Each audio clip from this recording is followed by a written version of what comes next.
Good evening students, welcome to SRS IAS and law academy. आज की जो हमारी करंट अफेयर की न्यूज़ होगी ये इकोनॉमी से रिलेटेड होगी और आज का जो हमारा टॉपिक है वो है प्रधानमंत्री मत्स्य संपदा योजना।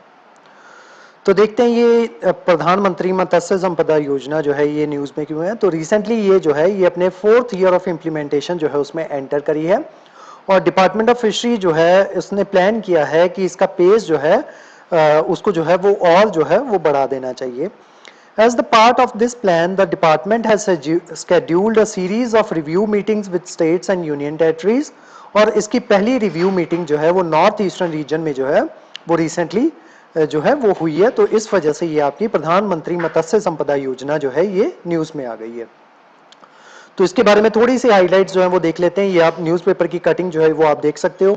तो ये जो है 55 लाख डायरेक्ट और इनडायरेक्ट एम्प्लॉयमेंट अपॉर्चुनिटीज़ जो है वो क्रिएट करेगी और उसी के साथ साथ इसमें सागर मित्रास जो है ऑलमोस्ट 3500 सागर मित्रास जो हैं उन्होंने इसमें जो है वो रजिस्टर कराया खुद को। इसमें टोटल इन्वेस्टमेंट जो है 5 सालों में 20,000 करोड़ की टोटल इन्वेस्टमेंट जो है वो पैसा इन्वेस्ट किया जाएगा सरकार के द्वारा और जिसका मेन फोकस क्या होगा कि जो फिशरमैन जो है उनकी इनकम जो है उसको डबल करना है और उसी के साथ साथ एक जो है उनका ऑब्जेक्टिव और है कि जो भारत की जो फिश प्रोडक्शन जो है उसको 220 लाख मैट्रिक टन जो है वो जो है वहां तक लेके जाना है 2024-25 तक। तो ये कुछ मेन ऑब्जेक्टिव्स हैं। अब उन्हीं को जो है वो हम अच्छे से डिस्कस करते हैं। प्रधानमंत्री मत्स्य संपदा योजना जो है वो क्या है। सबसे पहले उसका एम देखते हैं। It aims to bring about blue revolution लेके आना जो है वो इसकी एम है through sustainable and responsible development of the fishery sector in India. उसके अलावा इसको इंट्रोड्यूस किया गया था आत्मनिर्भर भारत पैकेज के तहत जिसमें जो है इन्वेस्टमेंट की जाएगी 5 सालों में ऑलमोस्ट 20,000 करोड़ तक की, जो कि अब तक की हाईएस्ट एवर इन्वेस्टमेंट होगी फिशरीज सेक्टर में। The scheme is being implemented in all states and UTs for a period of 5 years। 5 साल के लिए इसको सारी स्टेट्स और यूटीज में जो है इसको जो है इंप्लीमेंट करवाया जाएगा फाइनेंशियल ईयर 2020-21 से लेके फाइनेंशियल ईयर 2024-25 तक। In order to facilitate access to institutional credit, ये जो आपके फिशरमैन जो हैं उनको इंस्टीट्यूशनल जो क्रेडिट जो है वो प्रोवाइड करवाया जा सके या उनको फाइनेंशियल हेल्प जो है वो प्रोवाइड करवाई जा सके, तो उसके लिए किसान क्रेडिट कार्ड जो है उसकी भी फैसिलिटी जो है इनको प्रोवाइड करवाई जाएगी। अब इसकी इंप्लीमेंटेशन देखते हैं किस तरीके से इसको इंप्लीमेंट करवाया जाएगा।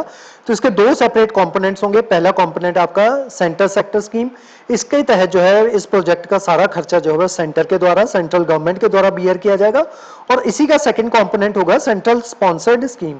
इसके तहत जो है स्टेट और जो आपकी सेंटर जो होगा वो दोनों मिलकर जो है इसका खर्चा जो है वो बियर करेंगे, जिसमें 60% जो है वो आपकी सेंट्रल गवर्नमेंट देगी और जो 40% जो है वो आपकी स्टेट गवर्नमेंट जो है वो देगी और कुछ जो आपकी स्टेट्स जो है उनका खर्चा जो है वहां पे 90% खर्चा जो है वो सेंट्रल गवर्नमेंट उठाएगी और 10% खर्चा जो है वो स्टेट गवर्नमेंट जो है उसको उठाना होगा। अब इसके ऑब्जेक्टिव्स जो है वो देख लेते हैं। Harness the potential of fishery sectors in the sustainable, responsible, inclusive and equitable manner. तो जो फिशरी सेक्टर जो है उसके पोटेंशियल को हार्नेस करना जो है वो इसका मेन ऑब्जेक्टिव है। उसी के साथ साथ जो फिश प्रोडक्शन और जो प्रोडक्टिविटी जो है उसको इंक्रीज करना और मॉडर्नाइज और जो हमारा जो वैल्यू चेन जो है फिशरी सेक्टर में उसको मॉडर्नाइज करना और उसको स्ट्रेंथन करना, ये भी इसका मेन ऑब्जेक्टिव जो है वो रहेगा। उसी के साथ साथ जो फिशरमैन जो है उनकी इनकम जो है उसको डबल करना और उसी के साथ साथ जो फिशरी सेक्टर जो है उसका कंट्रीब्यूशन जो है हमारे जीवीए में ग्रॉस वैल्यू एडेड जो है एक्सपोर्ट में उसका कंट्रीब्यूशन जो है उसको भी इंक्रीज करना। उसी के साथ साथ insure social, physical and economic security to fishers and fish farmers और उसके साथ साथ build a robust fisheries management and regulatory framework. तो ये सारे जो है ये ऑब्जेक्टिव रहेंगे। अब इसका सिग्निफिकेंस जो है वो देख लेते हैं स्कीम का। प्रधानमंत्री मत्स्य संपदा योजना, इसका सिग्निफिकेंस जो है वो देख लेते हैं। Fisheries sector play an important role in Indian economy. It contribute to the national income, export, food and nutritional security as well as employment generation. तो जो फिशरी सेक्टर जो है वो नेशनल इनकम जो है उसमें काफ़ी ज़्यादा रोल जो है वो प्ले करता है। उसी के साथ साथ जो एक्सपोर्ट्स हैं हमारे उसमें ये काफ़ी अच्छा रोल जो है वो प्ले करता है। और जो हमारी फूड और न्यूट्रिशनल सिक्योरिटी जो है वो भी हमें जो है वो प्रोवाइड करवाते हैं, क्योंकि फिशेज जो होती हैं उसमें प्रोटीन की मात्रा जो है वो काफ़ी ज़्यादा जो है वो ज़्यादा होती है, और उसी के साथ साथ एम्प्लॉयमेंट जनरेशन भी जो है ये सेक्टर जो है वो काफ़ी हद तक प्रोवाइड करवाता है। Sector provides a livelihood for more than 2.8 crore fishers and fish farmers at primary level and several more along with the fishery chain value. तो 2.8 करोड़ फिशर्स जो हैं उनको वो सिर्फ और सिर्फ प्राइमरी लेवल पे ही ये जो है लाइवलीहुड प्रोवाइड करवाता है। और अगर जो है हम फिशरी वैल्यू चेन की बात करें तो और भी इसमें जो है एम्प्लॉयमेंट अपॉर्चुनिटीज जो है इस सेक्टर में और भी ज़्यादा जो है वो बढ़ जाती हैं। It is a major source of income for a large proportion of country's economical disadvantaged population. तो इकोनॉमिकल डिसएडवांटेज पॉपुलेशन जो है उसको काफ़ी हद तक जो है जो मेजर चंक जो है उसको ये इनकम का सोर्स जो है वो देता है। To improve fish production, it is important to conduct integrated fish farming and diverse fish production.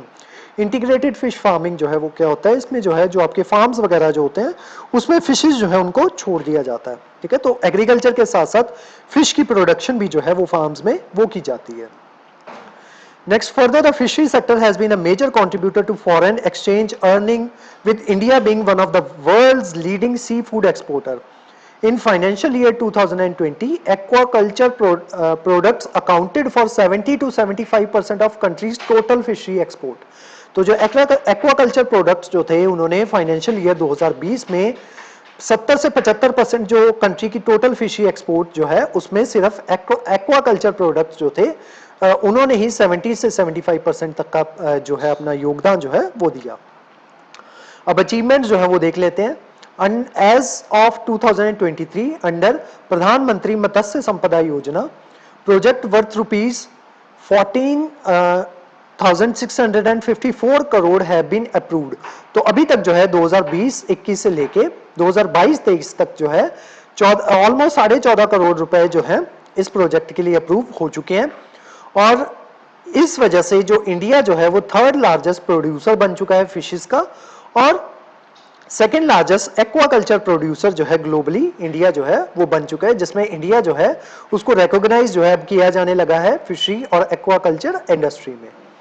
जब fish production reached an all time high of 6.25 million metric ton during financial year 2021 and 22 and marine export touching rupees 57,586 crore, ठीक है। तो ये सारी achievements हैं प्रधानमंत्री मत्स्य संपदा योजना की।